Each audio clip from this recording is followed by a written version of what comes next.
Video के बाद में आप जिस भी एग्जाम की तैयारी कर रहे हो, आप उस एग्जाम को 100% गारंटीड है कि क्रैक कर लेंगे। पता है अभी तक आपसे एग्जाम क्रैक क्यों नहीं हुआ? क्योंकि आपका पढ़ने का तरीका ही गलत था, आपको उस एग्जाम की अप्रोच ही गलत थी। अगर आप बस ये थोड़ा सा सुधार लेते हो ना, जो कि हमें से 99% लोगों से पढ़ाई करते हैं लेकिन उनका सिलेक्शन नहीं होता क्योंकि उनको पढ़ाई करने का तरीका नहीं पता।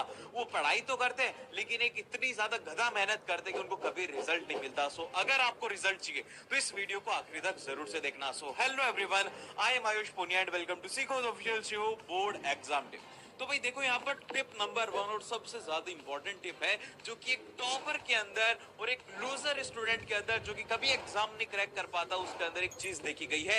वो देखी गई है सेल्फ कॉन्फिडेंस की, कि क्या उसको खुद के ऊपर विश्वास होता है।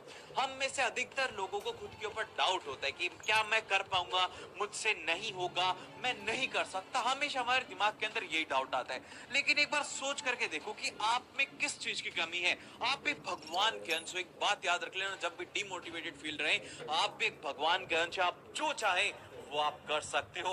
और एक बात, मेरी बात ध्यान रखना कि मन के हारे हार और मन के जीते जीत।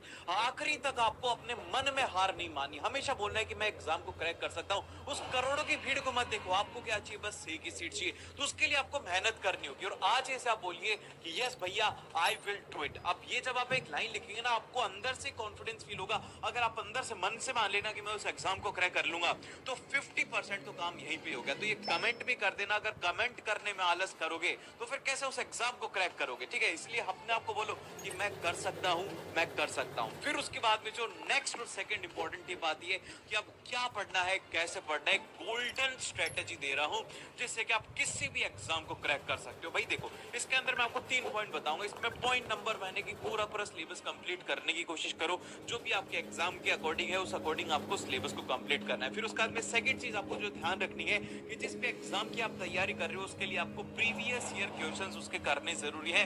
बाकी के क्वेश्चंस छोड़ दीजिए लेकिन प्रीवियस ईयर करना जरूरी है। थर्ड पॉइंट आपको ध्यान रखना है कि आपको उसके लिए मॉक टेस्ट देना जरूरी है। अगर आप मॉक टेस्ट नहीं दोगे ना तो आपको पता नहीं है कि पेपर में किस तरीके से क्वेश्चंस को अटेम्प्ट करना है। आपसे बहुत सारी गलतियां हो जाएंगी।